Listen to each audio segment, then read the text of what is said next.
Thank you for the welcome. I am Tommy Jung, CISO of Dunamu. I have two messages that I would like to share with you today. I have just two messages that I want to share, and I hope that at least one of them will be delivered to you.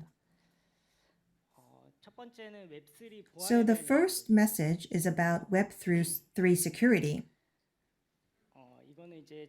This is something that I downloaded off of the Chainline site. This is the data for 23 and 24, the number of incidents as well as the total exploited value. As you can see on the left and the right, there are attacks all the time. In 24, there were more incidents and higher total exploited value.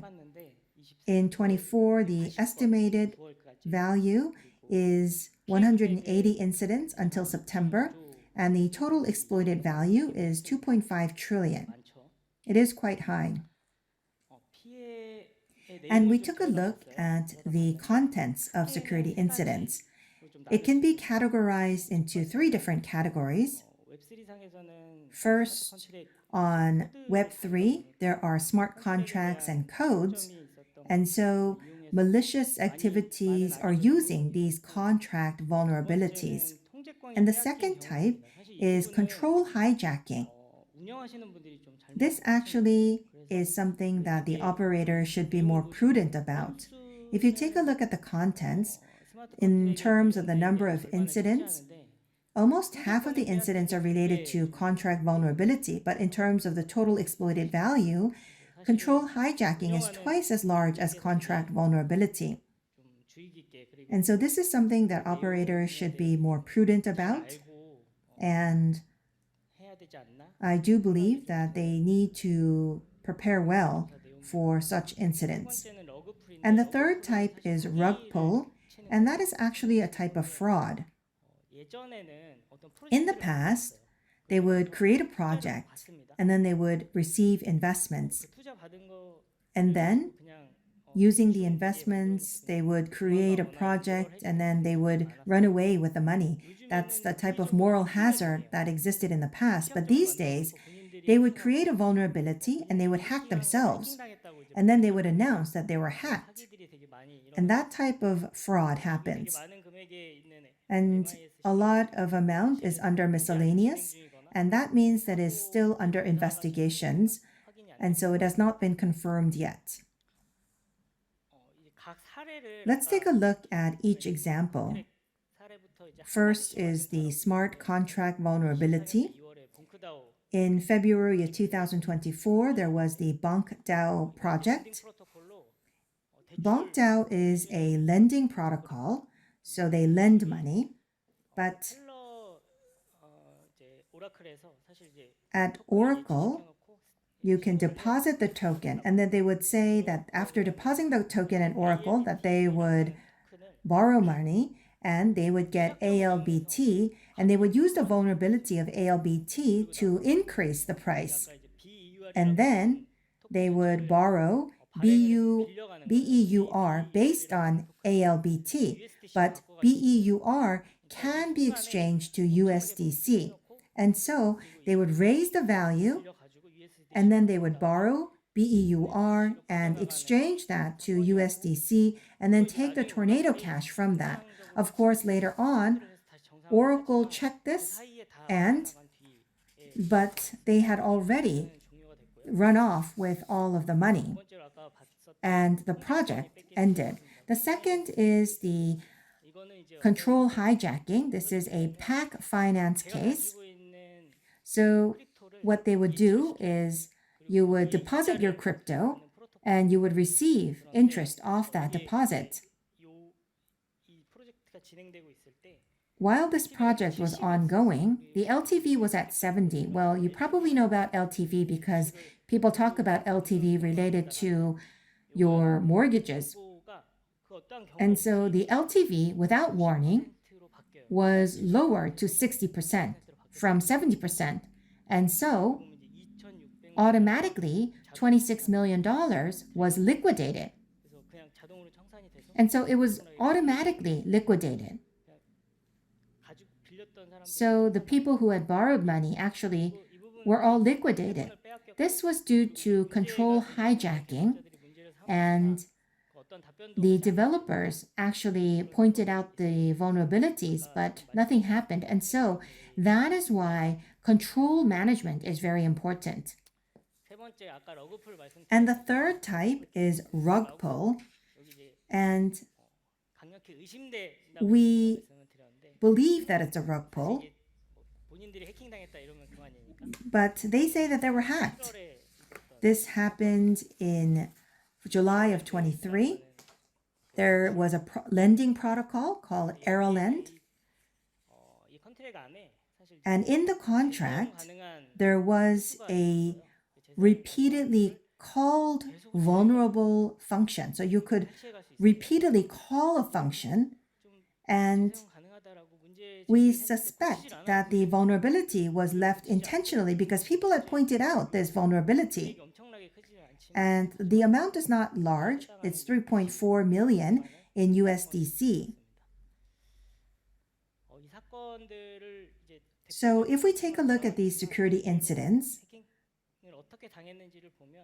you can see that smart contracts exist, and so there were many attacks on the components of Web 2. And I talked about control hijacking, which means that you're stealing the private key or you're phishing the private key, or there could be zero-day attacks or governance attacks, or sometimes called 51% attacks. And there are rug pull. For example, you're manipulating the traffic. So I continue to talk about these incidents. But what I would like to mention as my message is that these things always happen. There's always an attempt to hack, especially on Web3. And you need to audit, and you need to have security, and there are so little people who can actually do this. And so I took a look at the available talent. There is the Chainline team of theory. There's about 10 people there, and they're very active. And then there is Hatchy Labs.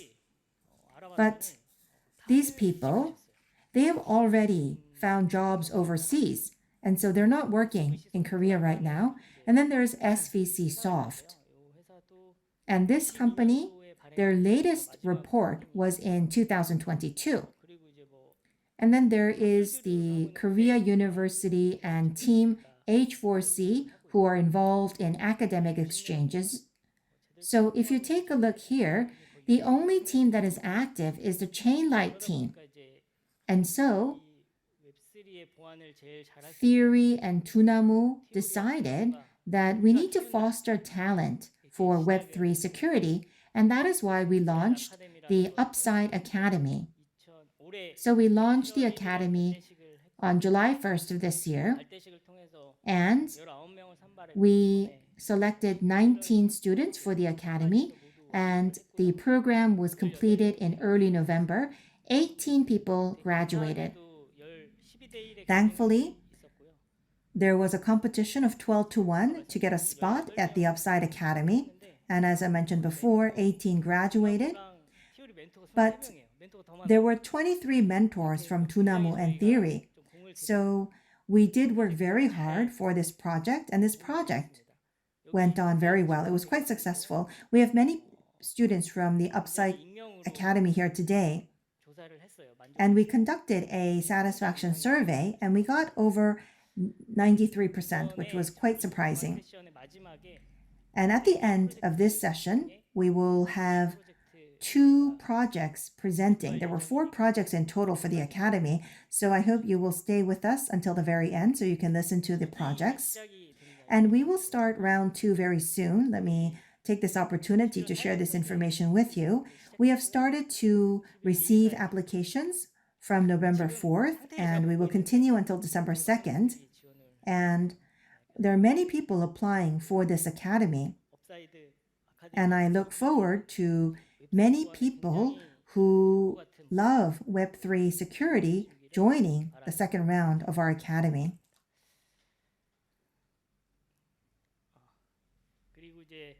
And now, the second message, I thought, what would people want to hear from the CISO of Dunamu? And so let me talk about exchange security. Here are some security incidents from 24. And there are no cases related to Korea. There are no Korean cases. There are some overseas cases. So you can see that overall, the total exploited value is 1.2 trillion up until September of 24. So when there's a hacking for a centralized exchange, then it means that there has been a hacking of the hot wallet key. Dunamu that operates Upbeat, our mission to protect the exchange is to protect our hot wallet. So this is data that I'm showing you, but I gave it a lot of thought to whether I should be sharing this data. Well, I think people are very curious about how much attacks are attempted against Upbeat. You can see that there are many, many hacking attacks. And so we're building up quite a log. Every month, there are tens of thousands of attacks. And what are most of these attacks? Well, in 22, Log4j was quite frequent, and we still have those Log4j attacks. And we also have remote code execution attempts. There's also attempts for file injection. But there has not been any valid attacks up until now. At Upbeat, we are operating bug bounty because we want to know what the attacks usually are. We conduct bug bounty, and we want to show you the top 5 type of attacks through our white hackers. And so people want to have information about Upbeat. And so there has been a lot of attempts to hack information. There's also improper authentication, improper authorization, weak password requirements, or improper input validation. In 23, the reward for bug bounty was 50 million won. In 24, we raised the reward, but not many people actually received the reward. We raised the award to a total of 200 million won, but not many people are receiving these awards. And so I hope that you will receive these rewards by joining the bug bounty. So let's talk about centralized exchange security. Zero trust. I believe that if you are in security, you've probably heard of zero trust for the last 3 to 4 years, quite a bit. But there are some people who are not aware of zero trust, so let me briefly explain. In the past, if someone would join a company, then that person would be given an account. And using that account, that person would be able to log on to the whole system. So once you become a member of that company, you sign a confidentiality agreement and you get 100% trusted. But if you're not a member of that company, you will not be able to have any access. It's actually all or nothing. But then we come to the zero trust. It means that you are validating everything one by one. Your device, your network, whether you have downloaded the essential security programs, and then you would have different systems that different departments could access, and you would have different information that different departments could access. So it means that it's being very micromanaged. And in the middle is SE, or security engine, and that is the zero trust model. I think there's only Google and MS, to the best of my knowledge, that have perfected their zero trust. Dunamu is also working with zero trust, but I think we can say that it is still an ongoing project. And that is true for most Korean companies, to the best of my understanding. And so we are working on zero trust, But we have to think about this. So, are there no loopholes in the zero trust that I am executing? We have to think about this. For example, let's say that there is a developer. Well, at any company, there are different services, multiple services. And this developer is in charge of service A. And this developer, let's say, was hacked. So this developer's computer has been hacked. Usually hackers don't attack system these days because attacking a system is just not worth it. And so they would attack a developer. Let's say that someone is trying to hack Dunamu. They would actually target the computer of one of our employees. So this developer, you have to always understand that this developer can be open to hacking, especially if the developer is working at home. So this hijacked computer is a computer that accesses service A. So this computer, if it's hijacked, can have access to everything that originally this computer has. So under zero trust, this computer should not have access to system B. So even if you have zero trust, can this computer access system B? Well, most of the computers these days use SaaS, such as AWS, and GitHubs actually have a common code. So using the common code, you can use this computer to go to other systems, or you can go through system A to go to system B. Have you checked if this is possible? Well, it's a lengthy process, but you need to manage the risk. That's a message that I really do believe I need to deliver to you. If you are a security manager or a CISO, you need to check if you have done this. And at the same time, I also recommend white boxing. This is attempting to hack your own APT.